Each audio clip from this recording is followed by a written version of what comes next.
మొదట నువ్వు ఎక్కడున్నావో అక్కడ నీ తోటి వారికి యేసుక్రీస్తును కూర్చున్నటువంటి సిలువ సువార్తను పంచిపెట్టు. మత మార్పిళ్ళు చేయమని దేవుడు మనకు బోధించలేదు, శాసించలేదు. బలవంతంగా మత మార్పిళ్ళు చేయమని ఏ ఒక్కరికి యేసుక్రీస్తు ఆదేశించలేదు.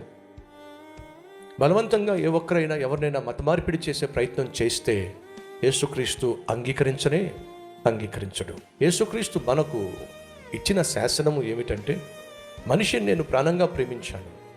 మనిషి చేసినటువంటి పాపిష్టి పనుల వల్ల మనిషికి రాబోతున్నటువంటి నరక శిక్షను తప్పించటానికి ఈ లోకానికి వచ్చి మనిషి స్థానంలో నేను మరణించాను. పాపిష్టి మనిషి స్థానంలో నేను మరణించాను. పాపిష్టి మనిషికి రావాల్సిన శిక్ష అంతటి నేను భరించాను కాబట్టి ఇక ఆ మనిషికి శిక్ష లేదు. కానీ ఆ వాస్తవం తనకు తెలియకపోయినట్లయితే నశించిపోతాడు కనుక లోకానికి వెళ్ళి చాటి చెప్పమన్నాడు. దేవుడు మనిషిని ప్రేమించాడని, ప్రేమించిన దేవుడు మనిషి కోసం ప్రాణం పెట్టాడని సువార్తను ప్రకటించమన్నాడే తప్ప బలవంతంగా ఎవరో ఒకరిని మన మతంలోకి మార్చమని యేసుక్రీస్తు ఏ ఒక్కరికి పని పెట్టలేదు. నీ పని నా పని మత మార్పిళ్ళు చేయటం కాదు. మనస్సును మనిషిని మార్చగలిగిన, బాగు చేయగలిగిన ప్రభు యేసుక్రీస్తును గూర్చిన సత్య సువార్తను పంచిపెట్టడమే మన బాధ్యత.